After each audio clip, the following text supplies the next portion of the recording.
Hey everybody, welcome back to the Bourbon Note. I'm Greg. I'm Ben. And today, we're drinking bourbon.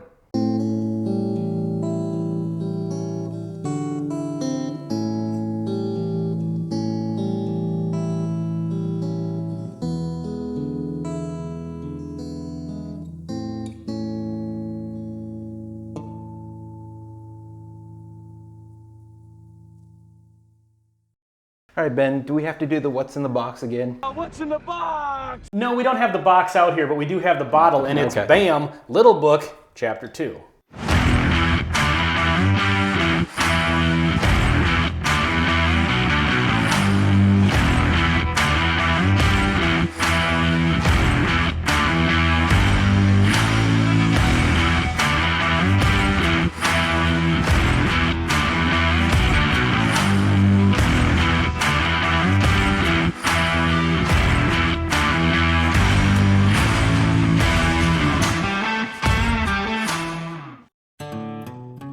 We got a retro bottle today. A retro bottle. Yeah, this is from 2017. So sometimes you got to go back and do those old school bottles. You know, I know it's not a kind of a current trendy bottle, but Little Book is a yearly release, right, from Jim Beam. So the story is, I picked this up back when I first got into the bourbon hunting.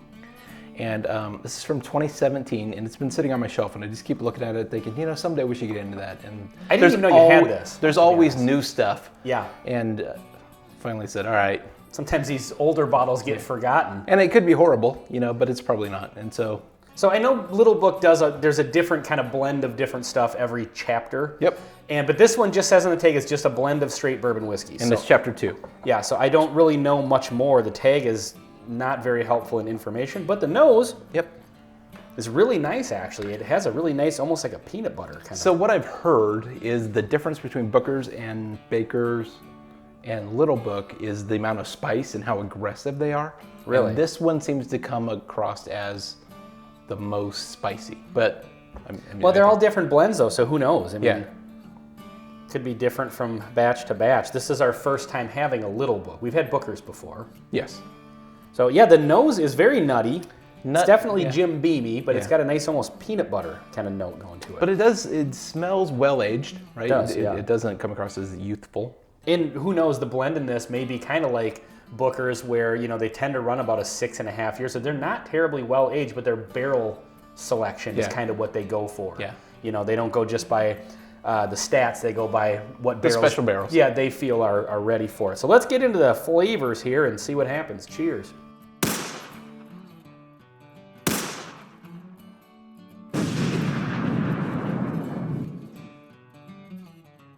Interesting.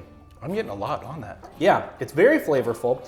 If you look at the glass, it's very viscous, and it has a good kind of coating. It holds, it's got a really lasting kind of like mid-palate and then finish. Yeah, great flavors to it. It's what I'm envisioning is like a caramel candy with red pepper flakes in it. Not super hot, but it's noticeable. Somewhat's the proof in the barrel spice. A bit of cinnamon. It has, the viscosity on this is great. That's probably the best thing it has working for it. Mm-hmm. Has a ton of flavor, but a great mouthfeel. Yeah.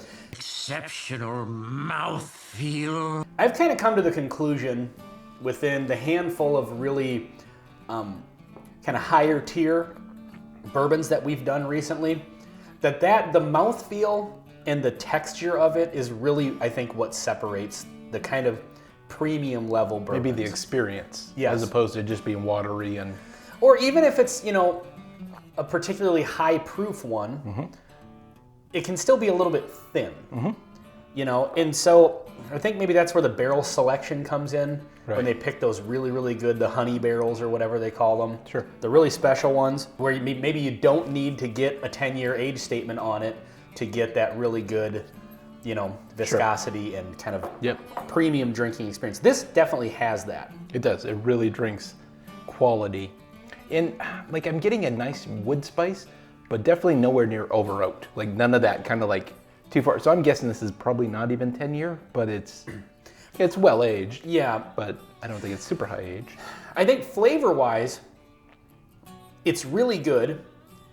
I don't know that there's anything that's really jumping out as particularly unique. Yeah, I would agree. It's just very, very well balanced, but that viscosity and mouthfeel is a game changer on this one compared to, if you look at the proof, what is this, 128 and some change, 128.2. So consider it against like a 9-year Knob Creek single barrel. That's what I was just thinking. The other the other Jim Beam products, the quality ones like the Knob Creek or the Booker's, even the Jim Beam single barrel, that 108 proof that I love. Yeah. And I think I just got a special barrel. Yeah. Really good. Really, really good, but similar. But there is a style profile. Similar in flavor, but I feel like those don't have this premium drinking experience that this one does. Yeah. Now these do tend to run about $130 or something like that, or 150 or. I don't know if I've seen one in a few years. Like this one, I probably paid $85 for it. But that was, really? Okay. That was 6 years ago. That was 2017. Yeah. So that's where you kind of run into. We always talk about like It does what's come your in a price It comes point? in a box, a wooden box. Yep. So you're going to pay an extra $50 for the wooden box. no doubt. I've been saying recently is with Booker's, the price just keeps on climbing. It's like, just get rid of the box and charge us $80 for it. Yeah, no kidding. Instead of $100. We get it. It's a really good bourbon, and we'd like to buy it, but Yeah. yeah.